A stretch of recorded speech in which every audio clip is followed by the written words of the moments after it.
देश में बेरोजगारी अपने चरम सीमा पर है और अगर इस दौरान कोई नौजवान अपनी नौकरी का हक सरकार से मांगता है तो उसके साथ कैसा व्यवहार होता है, इसका अंदाजा बिहार में हो रहे बीपीएससी प्रदर्शन से लगाया जा सकता है। दरअसल विद्यार्थियों पर कड़ाके की ठंड में वाटर कैनन चलाया गया और लाठियां भांजी गई। इस दौरान कई विद्यार्थी जख्मी भी हो गए। इस सब के दरमियान तेजस्वी यादव नीतीश सरकार पर खूब भड़के।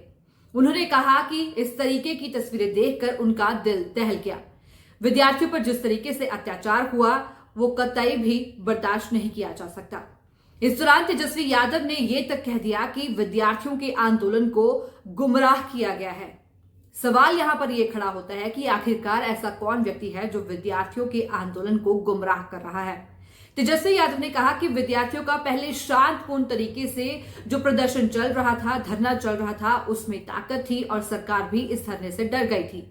पर आखिरकार कौन है वो व्यक्ति जिसके कहने पर यह प्रदर्शन, ये आंदोलन गांधी मैदान लेके जाया गया, जहां पर प्रदर्शन नहीं किया जा सकता। और इसके बाद जो हुआ वो सब आपके सामने है।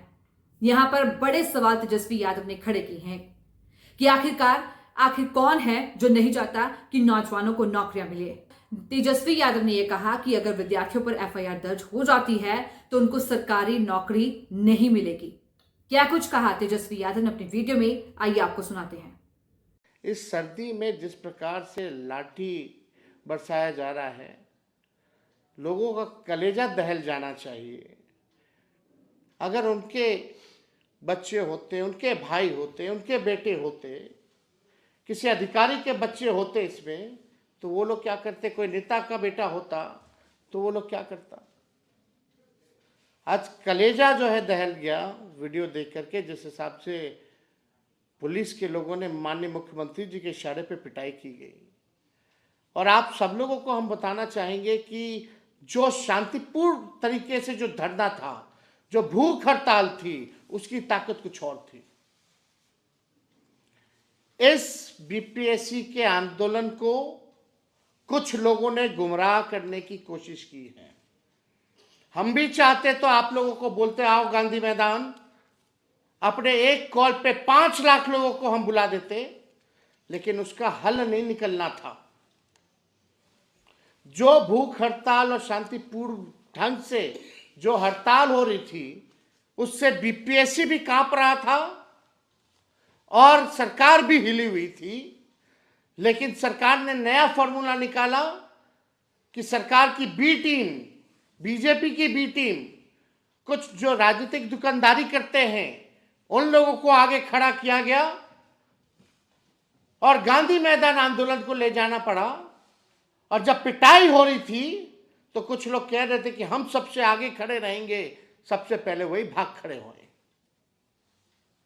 यह आंदोलन को खत्म करने की साजिश है। हम कई बार इस बात को बोल रहे हैं।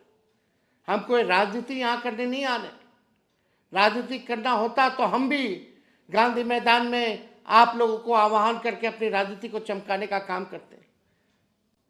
लेकिन आज जो गर्दनी गांधी मैदान में जिस हिसाब से पिटाई हुई है, कोई परमिशन नहीं था वहां आंदोलन करने का। वो इलाका आंदोलन करने का नहीं है, गर्दनीबाग स्थल है। भटकाया गया लोगों को ताकि एफआईआर हो उन छात्रों पे, और एफआईआर अगर होगी तो आप समझ जाइए कि आपको जेल जाना पड़ेगा, आपको नौकरी नहीं मिलेगी, आप एग्जाम में नहीं बैठ सकते। यह आंदोलन को कमजोर करने का, भटकाने का दूसरा फॉर्मूला बीजेपी के बी टीम वालों ने, सरकार से कुछ लोग मिले हुए हैं, उन लोगों के इशारे पे ये काम जो है हुआ है कमजोर करने का। लेकिन फिर भी हम सब लोगों को हिम्मत और हौसला नहीं खोना है।